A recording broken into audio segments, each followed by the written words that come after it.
The wind in Chicago doesn't just blow, it hunts. Locals call it the hawk. And on this particular Tuesday in mid-January, the hawk was out for blood. It whipped through the canyons of steel and glass in the loop, carrying a biting chill that registered 5 degrees below zero, 64 stories above the frozen pavement. The air was still, scented with sandalwood and expensive coffee. Arthur Sterling stood by the floor-to-ceiling window of his penthouse suite, staring down at the ants scurrying along Michigan Avenue. At 42, Arthur was the CEO of Sterling Dynamics, a cloud computing empire worth billions. He was a man who dealt in data, in absolutes, and in the harsh reality of the bottom line. But today, he wasn't looking at spreadsheets. He was looking at his reflection in the glass, and he hated what he saw. Not the sharp jawline or the bespoke Italian suit, but the feeling of betrayal that sat heavy in his gut yesterday. His own board of directors, people he had made rich, had suggested he step down. They called him out of touch. They said he lacked humanity. Humanity. Arthur scoffed aloud, his voice echoing in the empty minimalist room. Humanity is a myth. People are transactional. They only care when there's a return on investment. He turned away from the window and walked toward the plush velvet sofa where a pile of clothes lay waiting. They were hideous. An oversized grease-stained army jacket, trousers with the hem ripped out, and a pair of boots held together by silver duct tape. Arthur began to strip. Off came the silk tie. Off came the hand-stitched shirt. Off came the Patek Philippe watch. He dressed slowly, layering thermal underwear beneath the racks. He wasn't stupid. He wanted to prove a point, not freeze to death. He pulled a woolen beanie low over his forehead and rubbed a mixture of charcoal and theatrical grease onto his cheeks and into the stubble he'd been growing for 3 days. Finally, he picked up the most important piece of equipment, a pair of thick, scratched eyeglasses. In the bridge of the frame sat a micro-camera lens, virtually invisible, capable of recording 4K video and audio. "Let's see how much humanity is out there," he muttered. He slipped his iPhone 15 Pro Max, his lifeline to the markets, into a deep, hidden pocket inside the dirty jacket. He couldn't leave it behind. The market was volatile today. A merger in Tokyo was pending. He needed to be able to check it, even if he was pretending to be invisible. Arthur took the freight elevator down to the alleyway, bypassing the doorman. As the heavy steel doors opened, the wind hit him like a physical slap. He hunched his shoulders, instantly adopting the posture of the defeated, and stepped out into the gray, unforgiving city. 3 miles south, in a parking lot that hadn't been plowed in weeks, a 2004 Honda Civic sat, coated in a layer of grime and ice. The car didn't run anymore, but it was shelter. Inside, 11-year-old Leo Blue, on his hands, rubbing them together fast, trying to generate enough friction to feel his fingertips. The air inside the car was only slightly warmer than the air outside, smelling faintly of stale upholstery and rubbing alcohol. "Leo?" a weak voice whispered from the back seat. Leo turned. His mother, Sarah, was buried under 3 heavy blankets. Her face was pale, her lips chapped and dry. The diabetes had been brutal lately, and without steady income since the factory layoffs, the insulin rationing was taking its toll. "I'm here, Mom," Leo said, forcing a cheerfulness he didn't feel. He climbed into the back and tucked the blanket tighter around his shoulders. "You okay? Your sugar?" I'm okay," she lied. Leo knew she was lying. Her eyes were glassy, just tired. "Did you eat?" Leo's stomach gave a violent lurch, a cramp that twisted his insides. He hadn't eaten since yesterday morning, a half bag of stale chips, but he looked at his mom, at the dark circles under her eyes and smiled. "Yeah, Mom. I had that protein bar, remember?" She nodded, drifting back into a half-sleep. "Okay, good boy." Leo climbed back to the front seat and reached into the glove compartment. He pulled out a Ziploc bag. Inside was their treasury. He poured the contents onto the passenger seat. Quarters, dimes, a handful of pennies. He counted them slowly, his fingers stiff from the cold. $1, $2, $3.50. He checked the ashtray. 2 more quarters. $4. Exactly. Leo let out a breath that fogged the windshield. There was a deli on 4th Street. Sal's.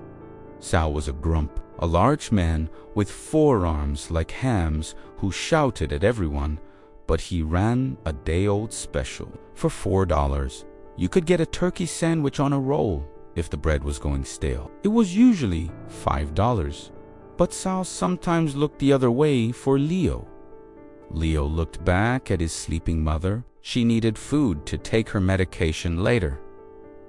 He needed food to stop the room from spinning. "I'll be right back, Mom," he whispered. He put the coins in his pocket, hearing them jingle, a sound that felt dangerously loud in the quiet car. He pulled his hood up, opened the door, and stepped out. The snow crunched loudly under his worn-out sneakers. The cold immediately bit through his thin denim jacket, but Leo put his head down and started walking.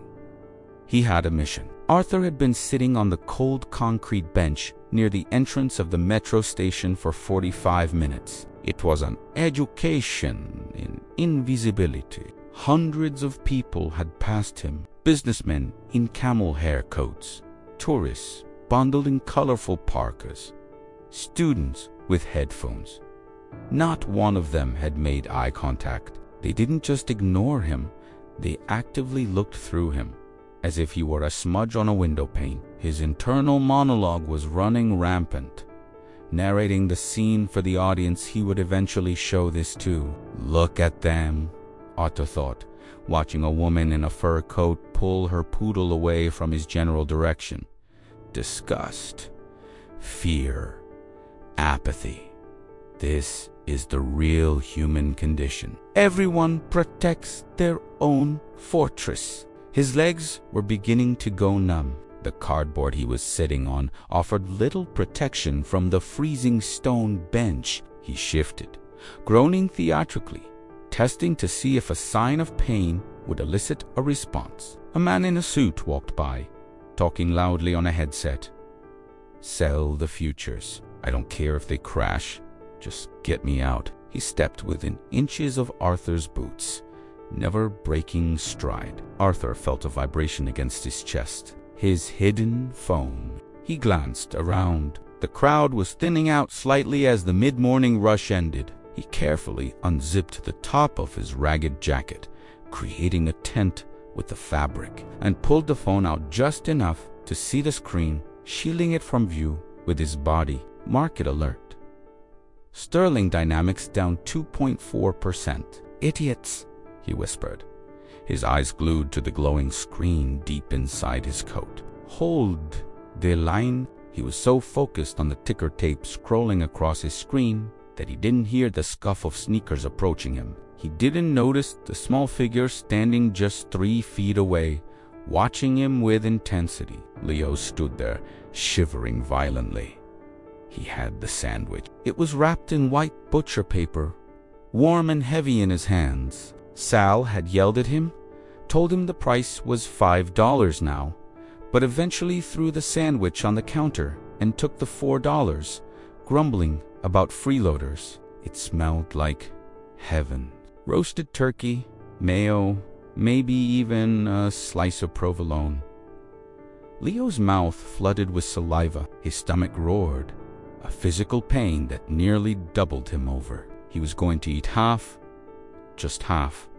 He would save the rest for his mom. He raised the sandwich to his mouth, ready to take that first life-saving bite. Then he saw the man on the bench. The man looked older than his dad would have been. He was curled in on himself, shaking. He looked broken. Leo knew that look. He saw it in the mirror sometimes. He saw it in his mom every day. But this man seemed to be in active collapse. He was hunched over his chest, staring down, his shoulders trembling. Leo lowered the sandwich. "Don't do it!" a voice in his head screamed. "You are starving. Mom is hungry. Keep walking." Leo took a step away, but then the wind howled. A vicious gust that rattled the street signs. The man on the bench shuddered, letting out a small, audible gasp. Leo stopped. He looked at the sandwich. It was warm. He looked at the man. He was freezing. Leo remembered what his mom told him before they lost the house. "Character isn't what you have, Leo. It's what you give when you have nothing." With a heavy sigh that was half sob, Leo turned back. He walked up to the bench. The smell of the turkey wafted up, taunting him. "Excuse me, sir," Leo said, his voice cracking from the cold. Arthur, deep in the analysis of a stock chart hidden in his coat, froze. He hadn't expected anyone to actually stop. He frantically thumbed the lock button on his phone and let it slide deeper into the hidden pocket. But his grip was loose, his fingers numb. He looked up, expecting a police officer telling him to move along. Instead, he saw a boy, a kid with hollow cheeks, a runny nose, and eyes that looked 100 years old. "You look hungrier than me," the boy said. And then the boy did the unthinkable. He tore the white paper open. He didn't break off a piece.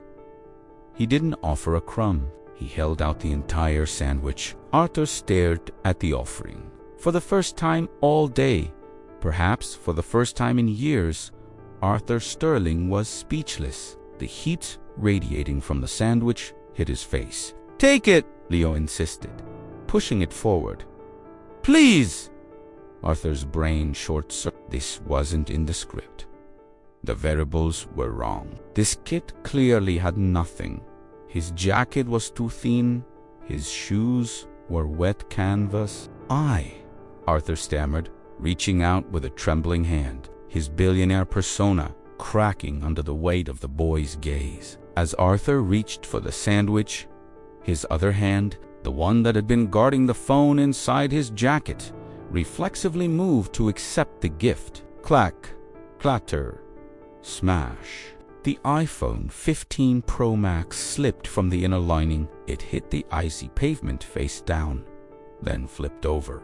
The screen was cracked, but it was unmistakably alive. The bright, high-resolution display shone like a beacon against the gray concrete, displaying a stock portfolio graph with the header, Arthur Sterling, portfolio value $4.2 billion. Silence descended on the street corner, louder than the wind. Leo looked at the sandwich. Then he looked at the phone. Then he looked up at Arthur's eyes. The blue light from the shattered screen cast a ghostly glow on the dirty snow. It was the only clean thing in the alleyway, a beacon of high-definition reality cutting through the grime of Arthur's manufactured poverty. The numbers on the screen didn't just sit there, they pulsed. Green lines, upward trends, the aggressive, undeniable geometry of wealth. Arthur stared at the phone as if it were a grenade that had just rolled out of his pocket. The pin was pulled, and the explosion was silence. Leo didn't move. The sandwich was still extended in his hand, hovering in the space between them. A moment ago, that sandwich had been a lifeline, a holy offering. Now, suspended above the glowing evidence of a lie.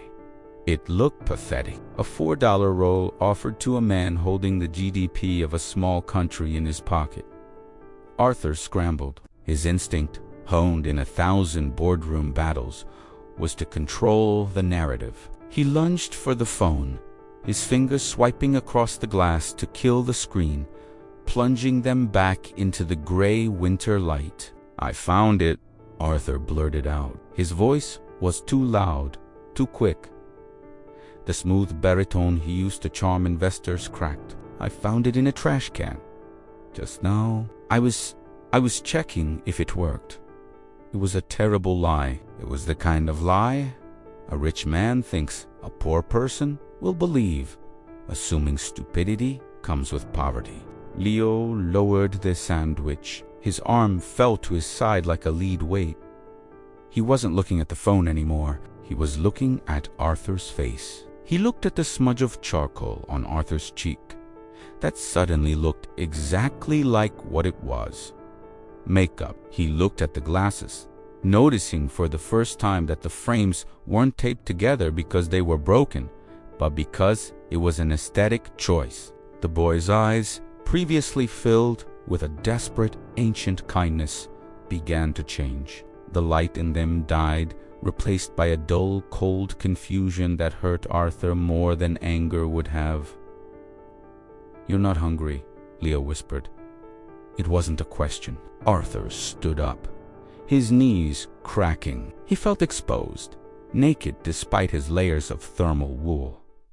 "Kid, listen." "You're pretending," Leo said, his voice gaining a little strength, though it trembled. "Why would you pretend?" Leo took a step back, clutching the sandwich against his chest now. The smell of the turkey, which had made his mouth water moments ago, now made his stomach turn with a mix of hunger and humiliation. He felt foolish. He had almost given away his mom's dinner. He had almost starved himself for a man who could buy the whole deli. It's a social experiment," Arthur said, the words tasting like ash in his mouth. "I wanted to see if people still cared. I wanted to see who would help." Leo stared at him. The wind whipped around the corner, blowing Leo's thin hair across his face. "We aren't a science project." The sentence hung in the air, heavy and absolute. Leo turned around. He didn't run. He didn't have the energy to run, but he walked fast, his head ducked low against the wind. He clutched the white paper bag as if protecting it from a thief. "Wait." Arthur called out. He took a step forward, but his expensive boot slipped on a patch of black ice. He flailed, catching himself on the bench. By the time he righted himself, the boy was half a block away, a small gray figure blending into the concrete landscape. Arthur stood there, his heart hammering against his ribs. He looked down at his phone. The screen was cracked, a spiderweb of glass over his portfolio. He felt a sudden surge of self-loathing, so potent it nearly brought him to his knees. "You wanted to find humanity?" A voice in his head sneered. "You found it, and you spat in its face." He couldn't let it end like this. He couldn't let that boy walk away thinking the world was just a cruel joke played by bored rich men. Arthur started to run.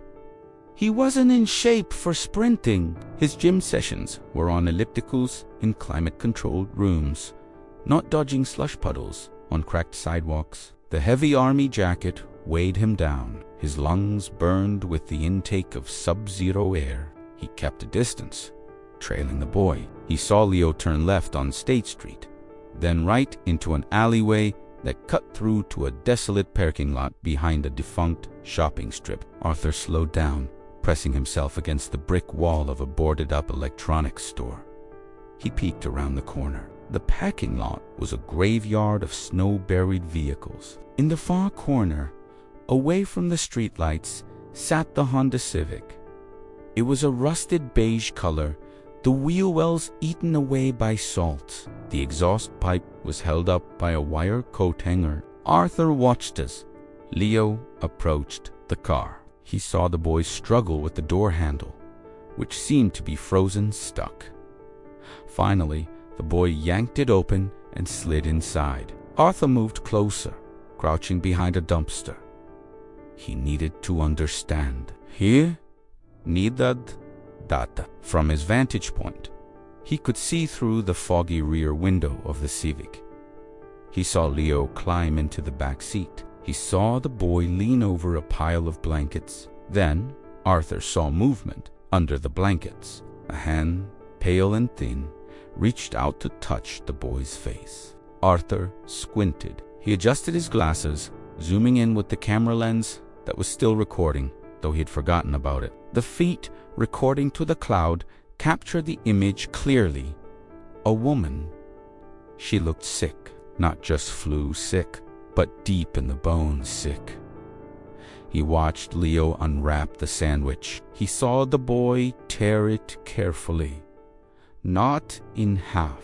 Leo tore off about a quarter of the sandwich, a small corner. He gave the large portion, 3/4 of the meal, to the woman. Arthur felt the breath leave his body. The boy had offered Arthur the whole sandwich. Leo had been willing to give a stranger everything, leaving nothing for himself, even while he was rationing crumbs for his sick mother. Arthur slid down the wall until he was sitting in the snow behind the dumpster. The cold seeped into his pants, but he didn't feel it. He felt the burning shame, hot and suffocation.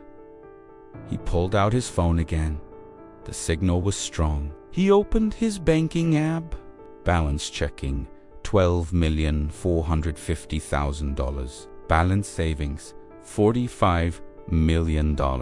He looked at the car. The windows were steaming up from the inside, the only heat coming from their breath. They were going to freeze tonight. The temperature was dropping to -10. Arthur wiped the grease paint from his face with his sleeve, smearing it aggressively until his skin was raw. The game was over. The experiment was canceled. He stood up. He didn't know what he was going to say. He didn't have a pitch deck for this, but he walked toward the car, his boots crunching loudly on the hard-packed snow. Inside the car, Leo's head snapped up. He saw the man from the bench approaching. Panic flashed in his eyes. He scrambled to the front seat and hit the lock button. Click. Arthur stopped 3 feet from the driver's side window. He held his hands up, palms open, showing he had nothing to hide. "Go away," Leo shouted, his voice muffled by the glass. "We don't have anything else." Arthur shook his head. He reached into his pocket. He didn't pull out money. That would look like a bribe. He pulled out his wallet. A sleek black leather card holder. He pressed his driver's license against the glass Arthur Sterling, 1000 Lakeshore Drive. Leo squinted at the IE, then at the man. "Please," Arthur said, his voice loud enough to be heard through the glass, but gentle. "Open the window. I'm not here to take. I'm here to beg." Leo hesitated. He looked back at his mother, who had stopped chewing and was staring fearfully at the stranger. Slowly, Leo rolled the window down 2 inches. The blast of cold air that entered the car made his mother cough. "What do you want?" Leo asked, his teeth chattering. "I lied to you," Arthur said, looking directly into the boy's eyes. "I am a coward and a liar, but I can help. Your mother, she's sick. She has diabetes," Leo said defensively. "And we ran out of gas, so the heater doesn't work. Leave us alone." "Diabetes," Arthur repeated. He looked at the woman's pale skin, the tremors. Hypoglycemia? Or ketoacidosis? He didn't know, but she looked critical. Arthur took a breath. "Leo, my name is Arthur. I have a car around the corner. A real car. It has heat. It has seat warmers. And I can get you insulin within 20 minutes. Leo stared at him, torn between the survival instinct that said stranger danger and the survival instinct that knew his mother wouldn't survive the night in this Honda. "Why?" Leo asked. "Why would you do that?" Arthur looked at the remaining quarter of the sandwich in Leo's lap. "Because you offered me your lunch," Arthur said, his voice breaking. "And I think you just saved my life."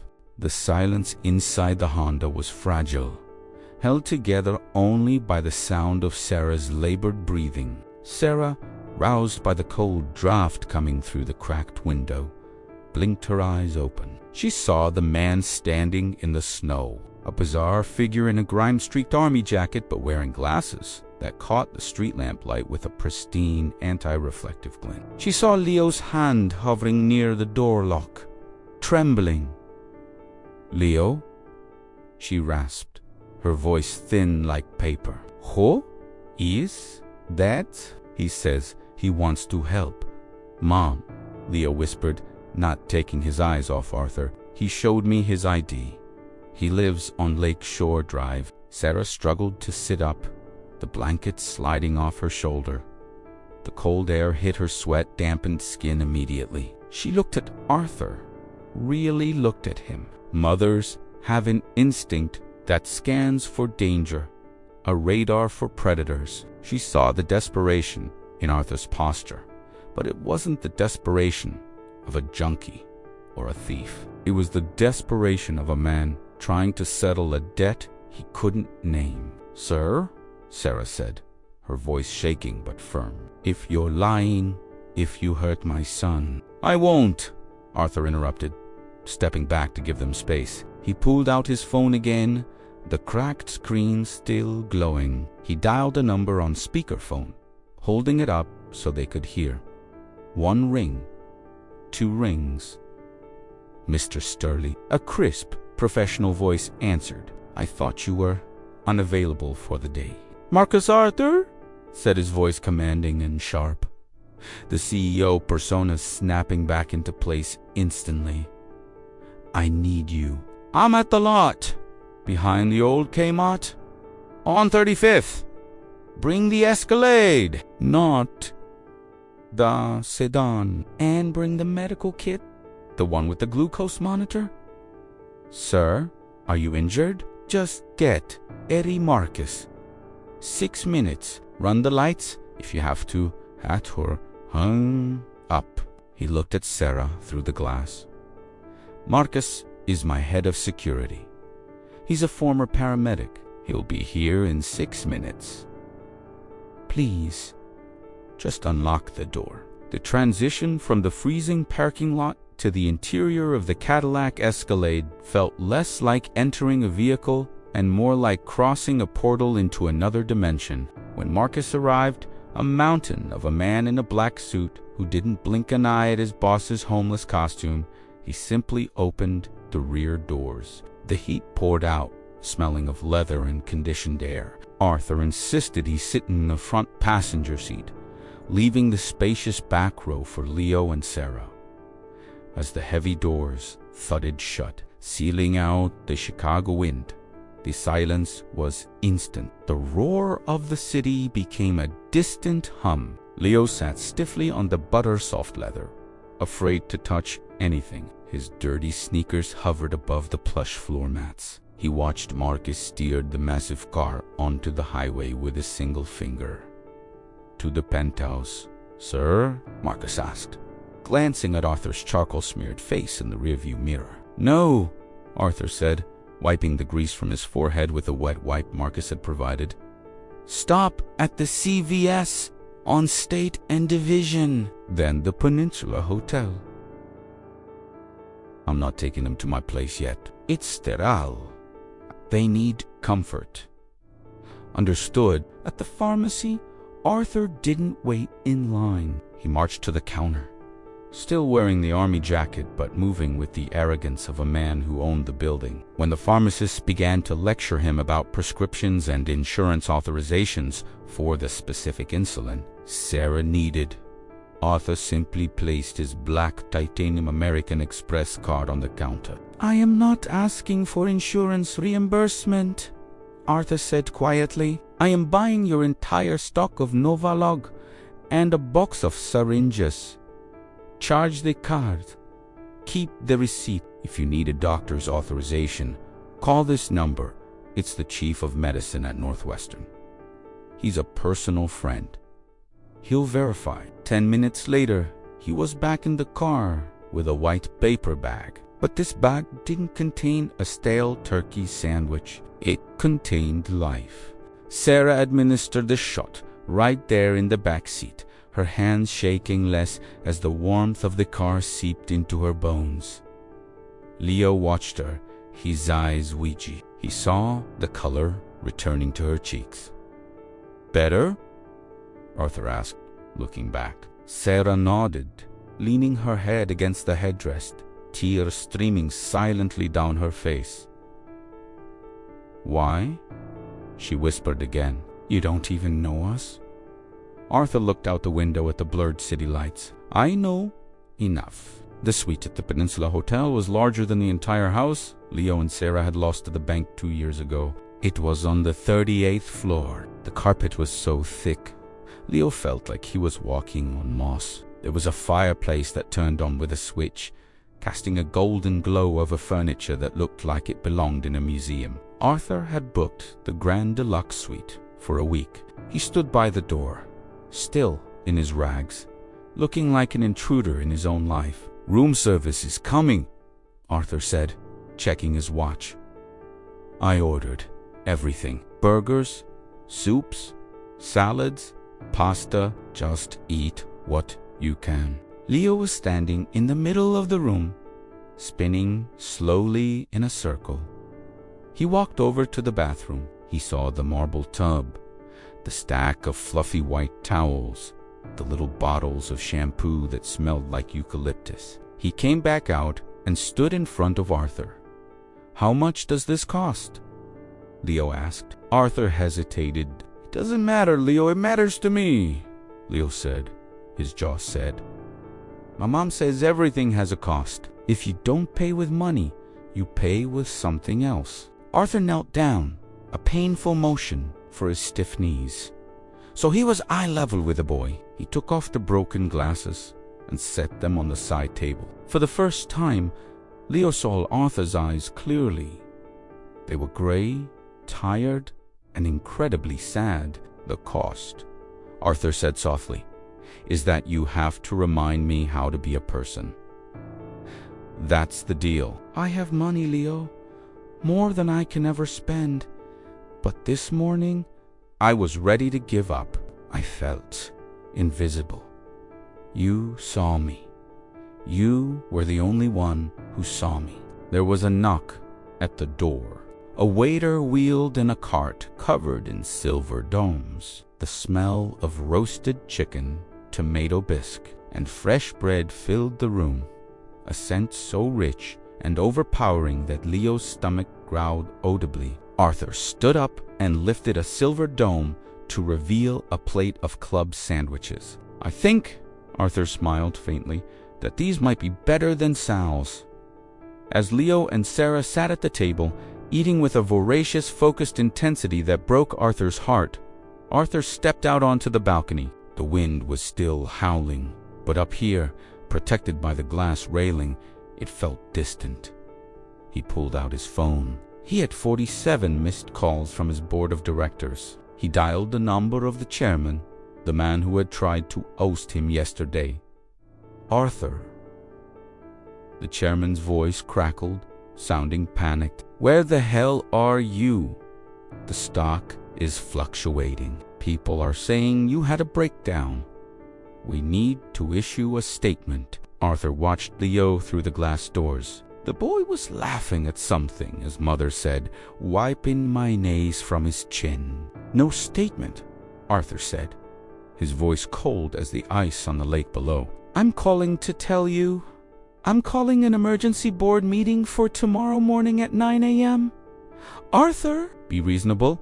"I'm done being reasonable," Arthur said. "I'm going to restructure the company, and I'm starting a new division. The Humanity Division. If you don't like it, you can sell your shares and get out. I have the controlling interest, and I'm done playing by your rules. He, her, api." He looked back inside. Sarah had finished eating and was slumped in the armchair, finally sleeping a deep, safe sleep. Leo was awake, though. He was walking toward the glass door, holding something. Arthur slid the balcony door open. Leo stepped out into the cold, holding a small plate. On it was half of a club sandwich. "You didn't eat," Leo said. Arthur looked at the sandwich. The cycle was complete. The boy was still sharing, even in the midst of abundance.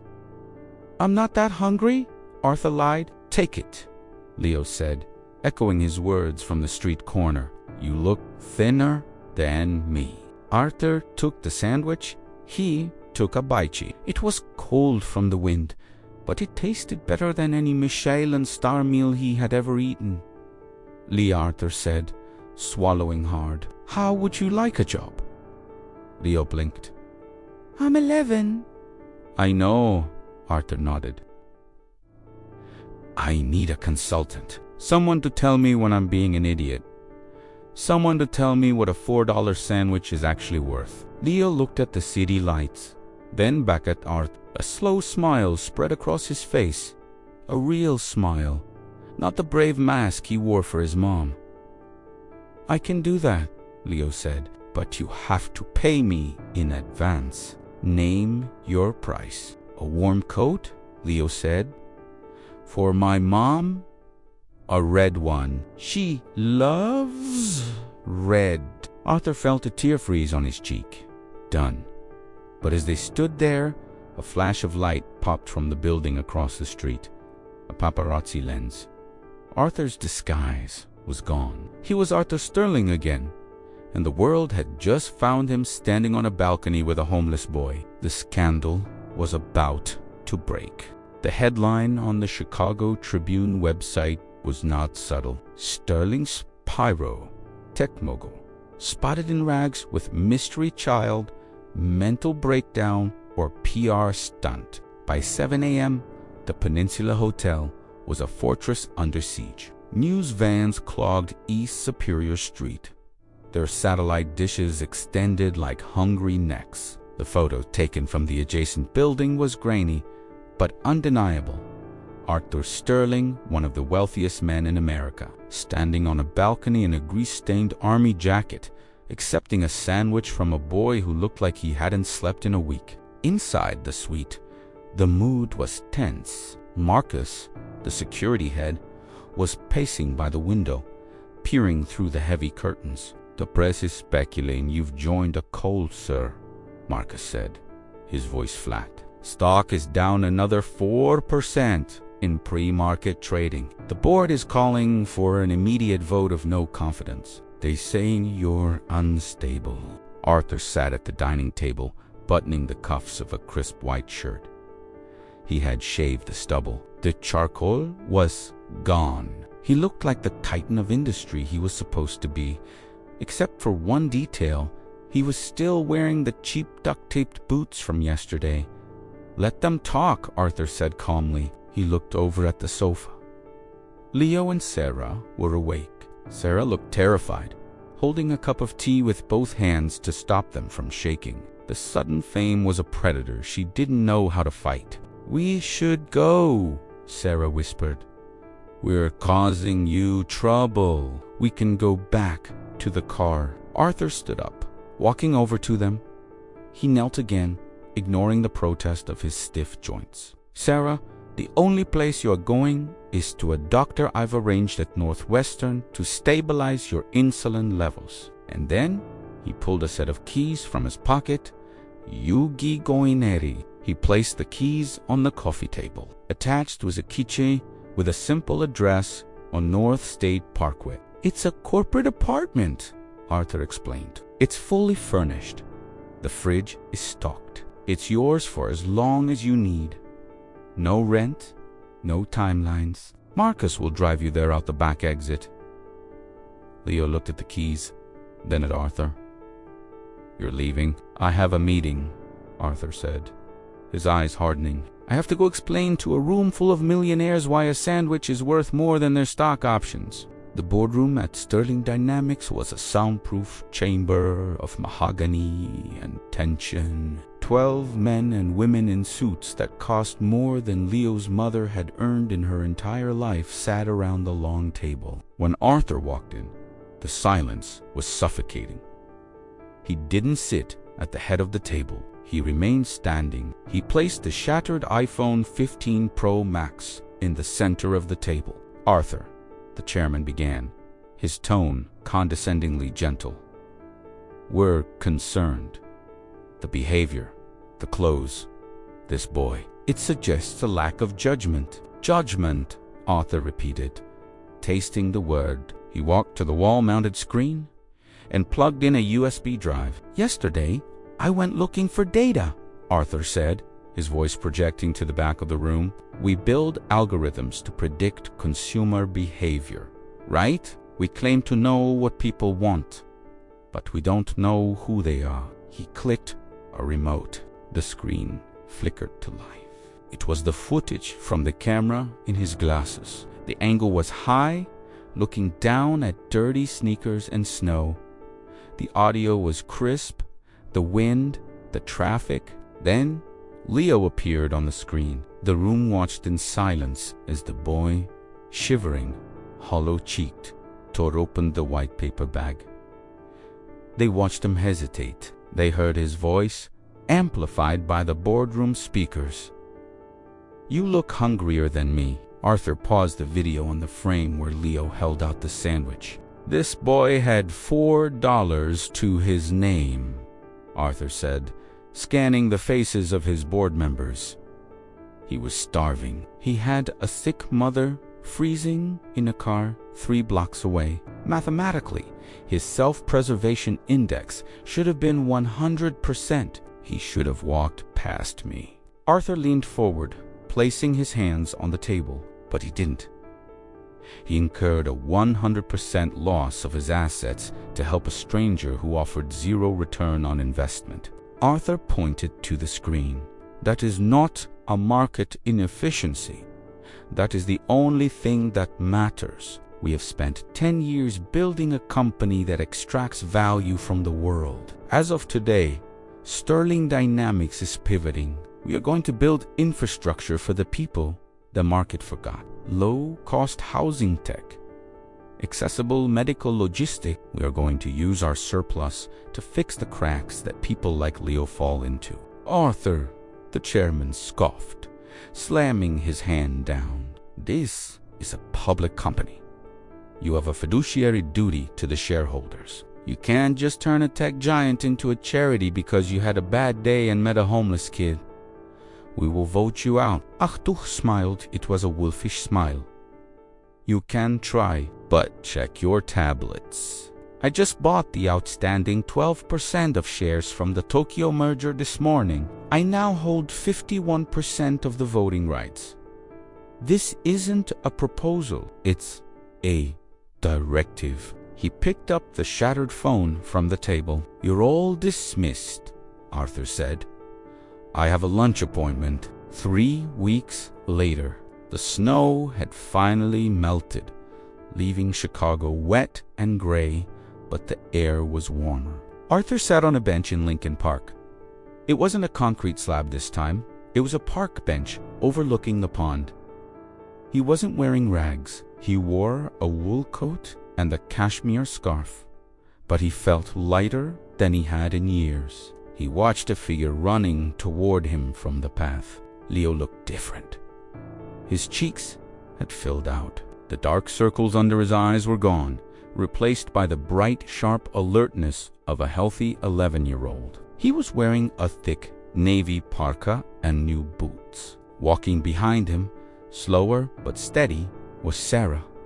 She looked like a new woman. Her skin was rosy, her steppy firm. She was wearing a bright, vibrant red coat. "Arthur!" Leo yelled, skidding to a halt in front of the bench. "I got an A on my math test. The school you got me into, the math is hard, but I got an A. I never doubted it."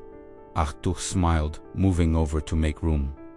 "Numbers are easy, Leo. It's people that are complicated." Sarah sat down, smoothing the red wool of her coat. She looked at Arthur with a gratitude that had settled into a deep, quiet friendship. She had started working 2 days a week in the Sterling Dynamics mailroom. "A starter job?" she insisted, until she could prove herself for something better. She refused handouts beyond the apartment. The lawyers sent the trust fund papers. Sarah said softly, "Arthur, it's too much. College, medical school. You don't have to do that." "It's an investment," Arthur shrugged. "I expect a return. When Leo runs the world one day, I want him to remember who bought his lunch." Leo reached into his backpack. "I brought you something." Arthur raised an eyebrow. "Oh." Leo pulled out a brown paper bag. It was grease-stained. Arthur laughed, a genuine belly-deep laugh that startled a nearby pigeon. "Let me guess. Turkey on a roll. From Sal's?" Leo grinned. "I went back and paid him the full price, plus a tip. He didn't even yell at me." Arthur took the sandwich. He unwrapped it. It was messy, overloaded with mayo, and squashed flat. He broke it in half. He handed the bigger half to Leo. "You're growing," Arthur said. "You look hungrier than me." Leo took the sandwich. They sat there in the middle of the busy park, a billionaire and a boy who had once been invisible, eating lunch while the city moved around them. Arthur looked at his new phone. He had a meeting with the mayor in an hour to discuss the new housing initiative, but he didn't check his emails. He didn't check the stock ticker. He just took a bite of the sandwich and watched the ducks on the pond. Finally, understanding that the richest man in the world isn't the one who has the most, but the one who needs the least.